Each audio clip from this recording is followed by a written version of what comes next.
organisasi negara-negara Amerika dan Mesir tetap memasukkan Hamas ke dalam daftar organisasi teroris. Sementara negara-negara lain seperti Swiss, Norwegia, Rusia, Brasil, Turki, dan Cina tidak memasukkannya.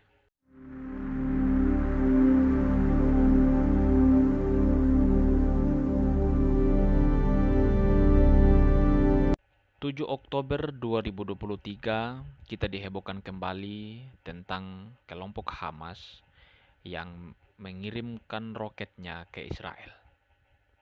Berdasarkan berita yang kita dengar, ada 5.000 roket yang berhasil dikirimkan oleh kelompok Hamas kepada Israel. Berkaitan dengan Hamas sendiri, berikut ada 6 fakta tentang organisasi ini yang perlu kita ketahui. Konflik Israel-Palestina adalah salah satu konflik era modern paling lama dan paling ganas yang belum selesai sampai sekarang.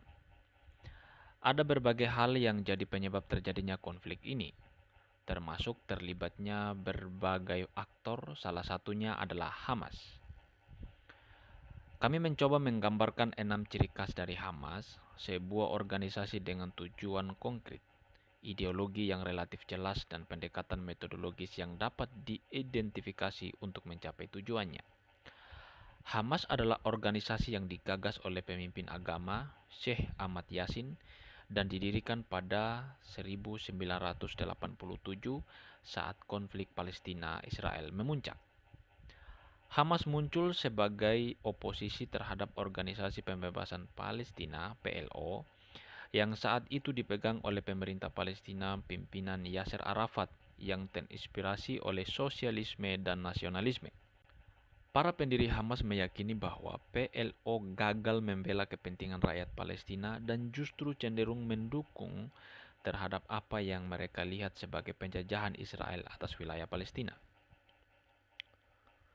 Yang pertama, ideologi Hamas. Ideologi Hamas menggabungkan nasionalisme dan Islamisme politik Ikhwanul Muslimin yang berasal dari Mesir. Dalam hal agama, mereka bisa dikatakan beraliran Salafi dan oleh karena itu menganut interpretasi Islam yang ketat. Dengan demikian, jalan politik mereka adalah bergerak menuju negara Palestina nasionalisme yang diatur oleh syariat alias hukum Islam. Yang kedua, apa yang mereka inginkan? Apa yang diinginkan oleh Hamas dengan jelas adalah pendirian sebuah negara Palestina. Namun, yang masih dipersoalkan adalah wilayah negara tersebut.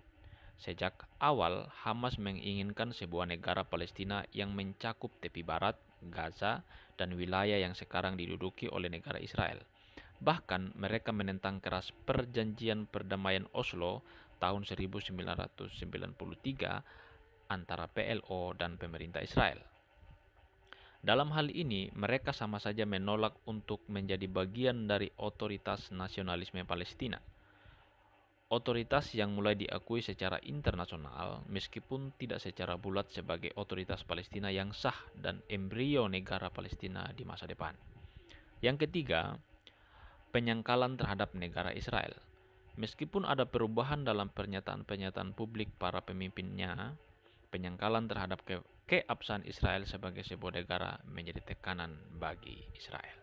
Yang keempat, metode operasi Hamas. Cara Hamas untuk mencapai tujuan politiknya adalah menggabungkan mobilisasi sosial, organisasi politik, dan negosiasi dengan penggabungan kekerasan. Oleh karena itu, Hamas secara umum dianggap sebagai kelompok jihadis, dalam arti mereka tidak meninggalkan kekerasan sebagai strategi politik untuk mencapai tujuannya. Perlu klarifikasi lebih lanjut mengenai modus operasi Hamas. Namun, Hamas bukanlah kelompok jihadis pada umumnya, tidak seperti Al-Qaeda atau ISIS yang menganjurkan perjuangan bersenjata secara eksklusif.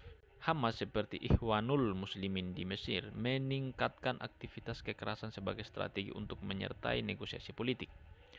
Oleh karena itu, Hamas dapat mengikuti pemilihan umum dan duduk untuk bernegosiasi, sembari merencanakan dan melaksanakan aksi-aksi teror terhadap warga sipil dan militer seperti yang dilakukan akhir pekan lalu ke Israel. Yang kelima, klasifikasi Hamas sebagai kelompok teroris. Pembelaan Hamas hanya sebagai kelompok teroris merupakan hal yang rumit. Kemudian internasional yang diwakili oleh badan-badan internasional memang berupaya mengobjektifikasi dan menguraikan definisi terorisme secara ketat, tetapi klasifikasinya masih sumir. Meski demikian, PBB beserta Uni Eropa, Amerika Serikat, Kanada, Jepang, Australia, Paraguay, organisasi negara-negara Amerika dan Mesir tetap memasukkan Hamas ke dalam daftar organisasi teroris. Sementara negara-negara lain seperti Swiss, Norwegia, Rusia, Brasil, Turki, dan Cina tidak memasukkannya. Dengan pertimbangan hal-hal di atas, kita bisa melihat dengan jelas anomali dalam hal pengakuan Hamas sebagai teroris. Ikhwanul Muslimin di Mesir yang saat ini sudah dilarang juga pernah menjadi gerakan politik yang sah di waktu yang berbeda dan di mana aktor-aktor yang berbeda pula. Apakah ini sebuah gerakan politik? Hamas menganggap dirinya dan merupakan sebuah gerakan politik. Bahkan, mereka memohon kepada pengadilan Uni Eropa untuk menghapusnya dari daftar kelompok teroris di Uni Eropa yang sudah tercatat sejak 2001. Pada 2004, pengadilan untuk sementara mendesak Uni Eropa untuk menghapus Hamas dari daftar tersebut. Meskipun akhirnya diputuskan pada tahun 2019 bahwa Hamas harus tetap berada dalam daftar.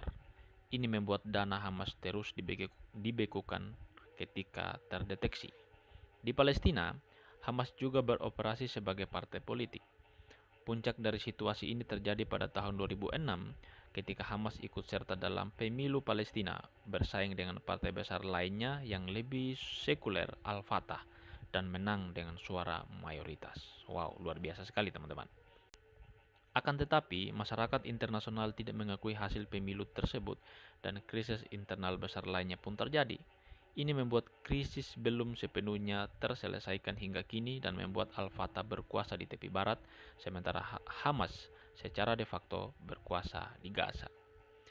Meskipun pada tahun 2017 Hamas kembali mengakui otoritas nasional Palestina untuk memerintah di Gaza, pengaruh Hamas terhadap wilayah yang dihuni lebih dari 2 juta orang ini tetap signifikan.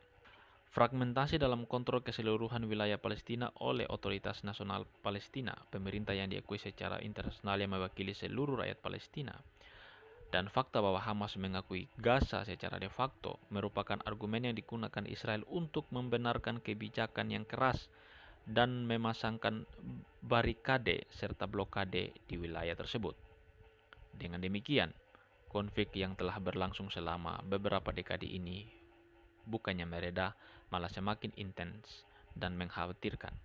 Dan kini berwujud upaya balas dendam Israel atas aksi teror terbaru Hamas.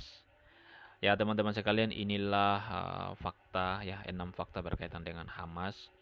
Dan memang pada kenyataannya ada negara-negara tertentu seperti ya Norwegia dan sekitarnya, Swiss, termasuk Jepang yang tidak mengakui Hamas itu sebagai teroris, sedangkan kebanyakan negara-negara yang beraliansi dengan Amerika atau negara-negara barat mengakui atau mendaftarkan Hamas ini sebagai kelompok teroris.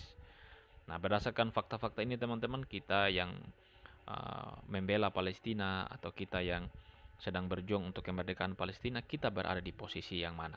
Kita mengatakan ini Hamas teroris atau bagaimana? Ya, silakan tuliskan pendapat teman-teman di dalam kolom komentar ya. Kita akan berjumpa kembali di video selanjutnya. Shalom.